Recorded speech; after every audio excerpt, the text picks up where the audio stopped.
ॾेखारियसि ॾुखनि गूंदर गस प्रिय जो, सहाई सूरन कई हेकांदी हो तसीं। हज़रत शाह अब्दुल लतीफ़ भिटाई रहमतुल्लाह अलैहि वटि ॾुख जो फ़लसफ़ो। शाह अब्दुल लतीफ़ भिटाई सिंध जो हिकु ॾाहो ऐं फ़िलासफ़र शाइर आहे। हिकिड़ा माण्हू हुनखे हिकु महान शाइर जी हैसियत में मञता ॾियनि था त ॿिया वरी खेसि वॾो सूफ़ी बुज़ुर्ग ऐं पंहिंजो पीर मुर्शिद ॼाणाए संदसि मज़ार ते बासू बासण ऐं पड़ चाढ़ण वञनि था।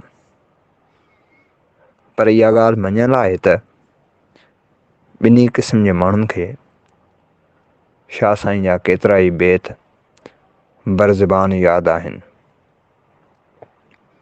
ऐं हू पंहिंजी आम ॻाल्हि ॿोल में उन्हनि खे वरझाईंदा रहनि था, छो त उन्हनि में हर मौक़े ऐं महल जी मुनासिबत सां संदनि दिलि जे जज़्बनि जी अकासी मौजूदु आहे। संदनि ख़ुशियूं ऐं ग़म, सुख ऐं ॾुख उन्हनि में पंहिंजो इज़हार पाइनि था। आम तरह सां शाइरनि जे जज़्बनि ऐं एहसासनि जो इज़हार जो तरीक़ो पंहिंजो पंहिंजो हूंदो आहे।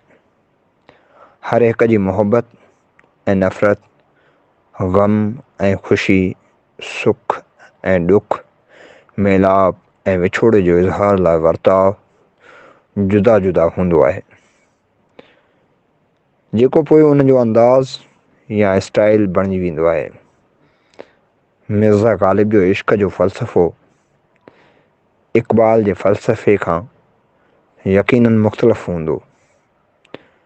साॻी तरह मीर तक़ी मीर जो ग़म जो फ़लसफ़ो ग़ालिब जे फ़लसफ़े खां जुदा हूंदो ऐं मुनफ़रद हूंदो। ऐं इन ॿिन्हिनि खां वरी मीराबाई जो दर्द जो फ़लसफ़ो बिना धार बीठो आहे।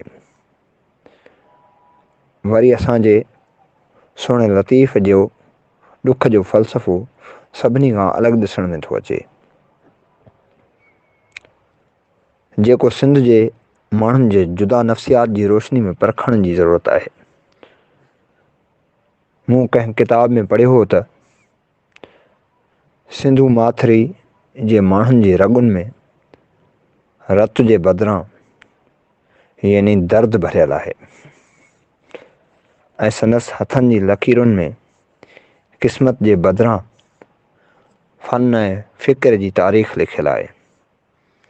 मुंहिंजे ख़्याल में इन ॿिन्ही ॻाल्हियुनि जो पाण में ॾाढो गहरो लाॻापो आहे।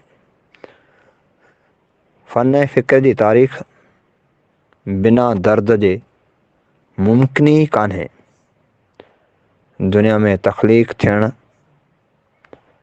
वारे हर क़िस्म जे फ़न या कला जे लाइ फ़नकार या कलाकार वटि हिकु दर्दमंद दिलि जो हुअणु लाज़िमन आहे।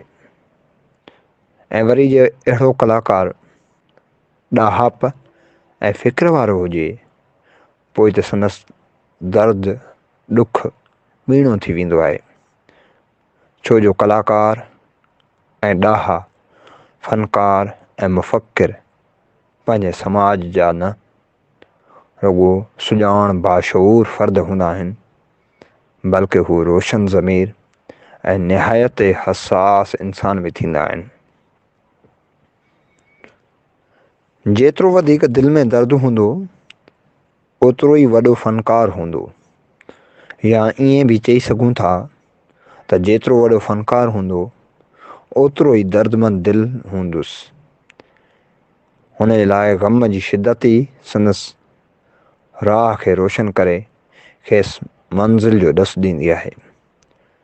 शाह साईं जो ही बैत ॾिसो, ॾेखारियसि ॾुखनि गूंदर गस प्रिय जो, सुहाई सूरन कई हेकांदी हो तसीं।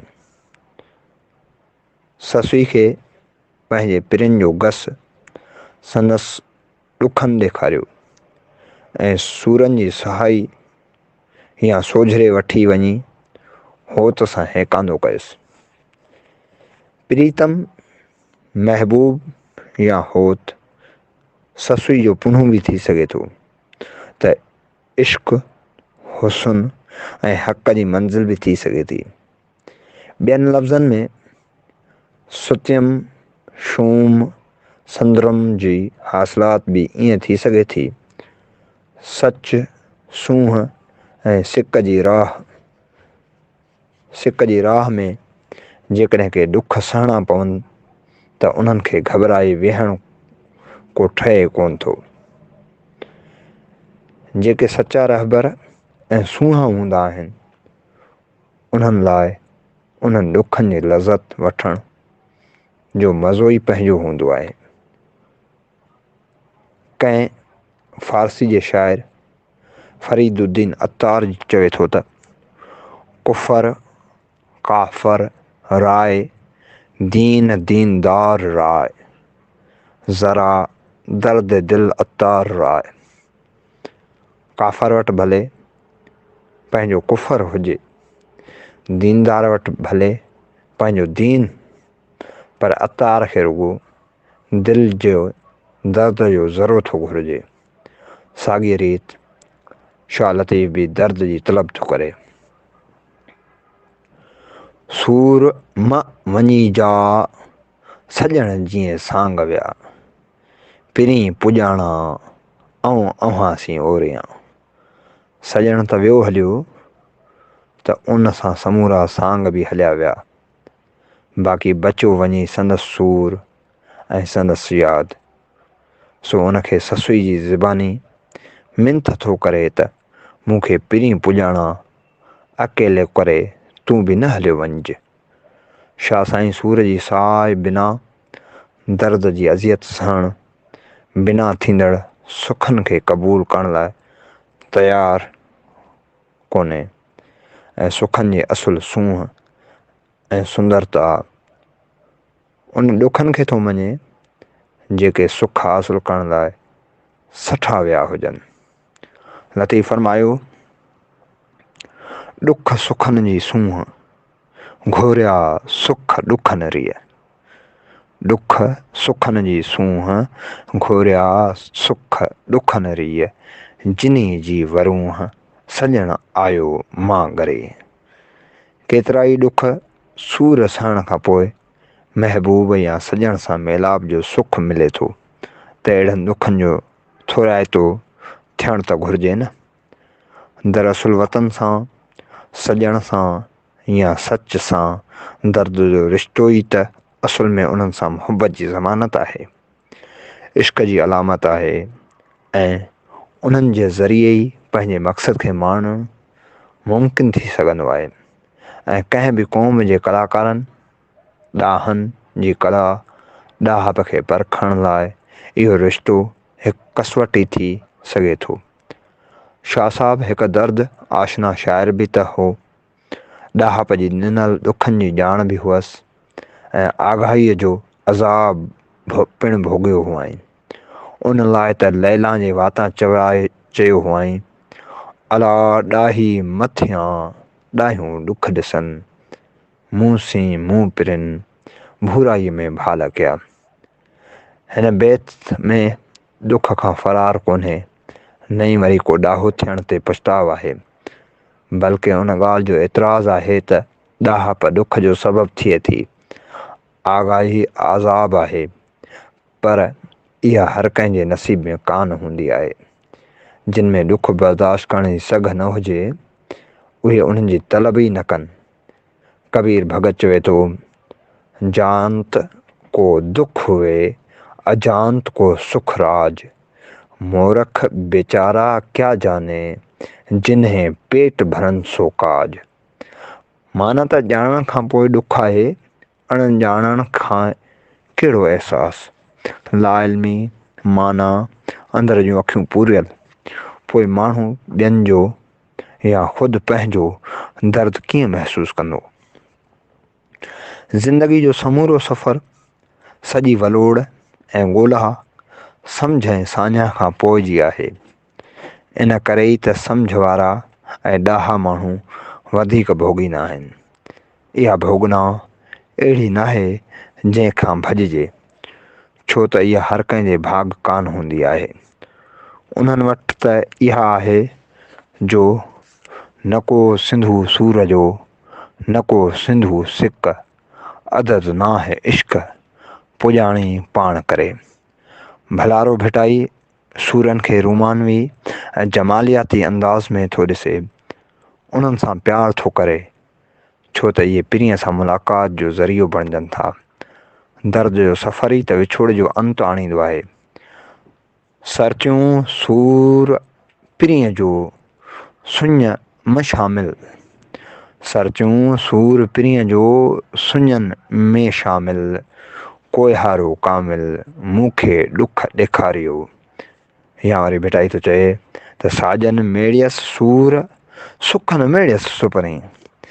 घर वेठे सुखी ज़िंदगी खारण सां त पिरी कोन मिलंदो, उन लाइ त ॾूंगरनि जा ॾुख सहण ज़रूरी आहिनि। बंभोर जिन सुखनि मूंखे साथां खारियो, बंभोर जिन सुखनि मूंखे साथां खारियो, हाणे साण दुखनि तव्हांखे ॾूंगर ॾोरियां।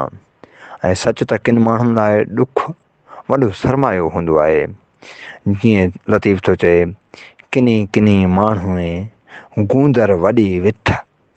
शाह साईं अहिड़ो हिकु साझावंद शाइर हो, जंहिंजी शाइरी पढ़ण सां महसूसु थिए थो त संदसि दिलि में वतन, साजन, सच लाइ तड़प हुई, मन में मोह हो ऐं संदसि दर्दमंद दिलि पंहिंजे देश ऐं देशवासियुनि जी शाइरी ग़ुलामी, बेवसी ऐं ॾुखियल हालत खे महसूसु करे वरितो हो ऐं पाण उन जी इन हालत खे बदिलाइण थे चाहिया आहिनि, जंहिं लाइ माण्हुनि में सुजाॻी सूर थी पैदा करणु चाहिया आहिनि।